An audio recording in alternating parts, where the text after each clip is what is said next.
নমস্কার বন্ধুরা, education culture YouTube চ্যানেলে তোমাদের স্বাগতম। তো দেখো, এই চ্যানেলে মূলত আমরা বিভিন্ন টেকনিক্যাল স্টুডেন্ট এবং তাদের রিলেটেড বিভিন্ন কথা ডিটেলসে আলোচনা করি। বাট আজকের এই ভিডিওতে আমি সামান্য একটু আলাদা টপিকে আলোচনা করব। সেই টপিকটা হচ্ছে মূলত এই যে গ্রীষ্মের দাবদাহ রয়েছে সেটা নিয়ে।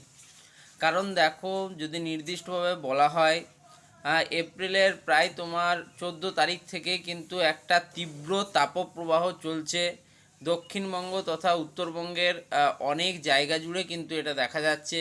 দেখতে পাচ্ছ তোমরা, যদি তোমরা বিশেষভাবে খেয়াল রাখো টিভির পর্দায় বা তোমরা বিভিন্ন নিউজ মাধ্যমেও দেখে থাকবে যে তাপমাত্রা বৃদ্ধির যে হার সেটা কিন্তু কোনো কোনো ক্ষেত্রে 40 ডিগ্রি পর্যন্ত ছাড়িয়ে গিয়েছে। দক্ষিণবঙ্গের মূলত 6টি জেলা, যথাক্রমে পশ্চিম বর্ধমান, পূর্ব বর্ধমান, বীরভূম, বাঁকুড়া, পুরুলিয়া এবং মেদিনীপুর, পশ্চিম এবং পূর্ব মেদিনীপুর, এদের কিন্তু যে তাপমাত্রা সেটা কিন্তু মাঝে মাঝেই দেখা যাচ্ছে যে 40 ডিগ্রি ছাড়িয়ে যাচ্ছে। সেক্ষেত্রে এই তীব্র তাপপ্রবাহে কিন্তু বহু মানুষ যে যে আবেদনটা রাখছে বা অনেক শিক্ষক সংগঠনও যে দাবিটা রাখছে সেটা হচ্ছে যে গ্রীষ্মকালের জন্য এই যে তাপপ্রবাহের যে সতর্কবার্তা দেওয়া হয়েছে আলিপুর আবহাওয়া দপ্তরের তরফ থেকে, তাতে স্কুল এবং কলেজগুলি যেগুলি রয়েছে তাদেরকে কিন্তু বন্ধ রাখার কথা তারা বলছেন। দেখো, বলতে গেলে আসলে যে সমস্ত স্কুলগুলিকে সকালের দিকে পঠন পাঠন করানো হয় সেইগুলোর পরিমাণ কিন্তু খুবই কম। বেশিরভাগ স্কুলই কিন্তু ডে স্কুল, এবং সেক্ষেত্রে ডে স্কুলে তোমরা দেখতেই পাচ্ছ দিনে যখন স্টুডেন্টরা স্কুলে প্রবেশ করছে তখন 10:30 থেকে 11টার সময়ে তাপমাত্রা তার চরম পর্যায়ে থাকছে, এবং যখন তাদের ছুটি হচ্ছে অর্থাৎ তোমার 4:30 বা 4টে 4:30 দিকে তখনও কিন্তু যথেষ্ট পরিমাণ তাপপ্রবাহ লক্ষ্য করা যাচ্ছে। এর ফলে এর মধ্যবর্তী সময়ে কিন্তু অনেক স্টুডেন্টরা অসুস্থ হয়ে পড়ছে, অনেকের কিন্তু তোমাদের গরমের জন্য লু লেগে যাচ্ছে। এই ঘটনাগুলো কিন্তু ঘটছে, তার ফলে কিন্তু বিভিন্ন যে শিক্ষক সংগঠন রয়েছে তারা এটা দাবি জানাচ্ছে যে যেহেতু তোমাদের আলিপুর আবহাওয়া দপ্তর এমনটা কথা বলেছে যে মোটামুটি 22 তারিখ অবধি অর্থাৎ 22শে এপ্রিল অবধি এই তাপপ্রবাহের বিরাট এবং বিস্তর প্রভাব থাকবে, এবং তাপমাত্রা কিন্তু 4 থেকে 5 ডিগ্রি পর্যন্ত আরও বৃদ্ধি পেতে পারে।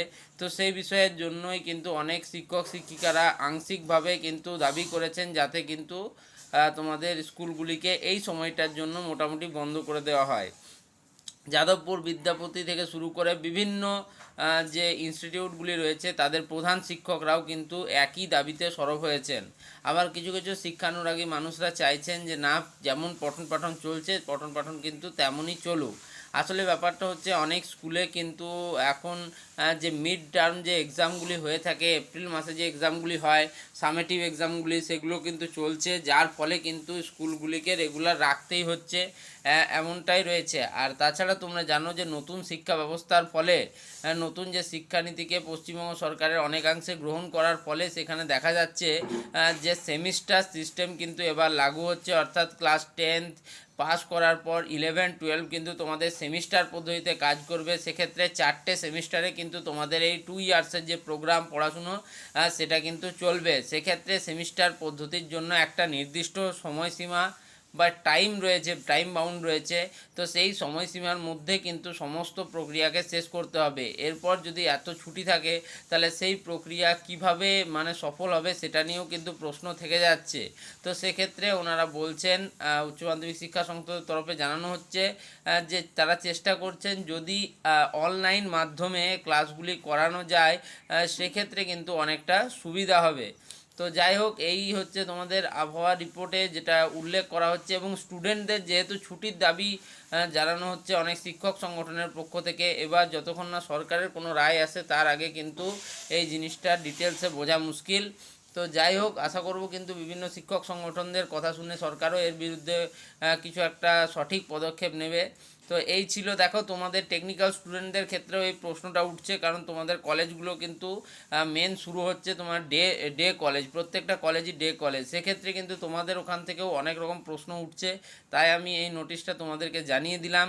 এর পরবর্তীকালে এর সপক্ষে সরকারের কি মানে নীতি রয়েছে বা কি তারা বলছে সেটা সম্বন্ধে আরও ডিটেলস আমি জানিয়ে দেবো যখন আমি নতুন নোটিশ পাবো।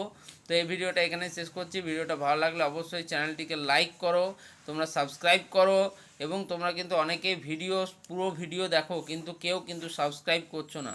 তোমাদেরকে বলবো তোমরা চ্যানেলটিকে সাবস্ক্রাইব করে বন্ধুদের মধ্যে শেয়ার করো, কারণ প্রত্যেকটা নিউজ আপডেট তোমাদের ম্যাকআউট রিলেটেড হোক, West Bengal state council related হোক, প্রত্যেকটা নোটিশ কিন্তু তোমাদের জন্য যে নোটিশগুলো আছে প্রত্যেকটা সার্ভ করা হয়। যাই হোক, ভিডিওটা এখানেই শেষ করছি। ধন্যবাদ।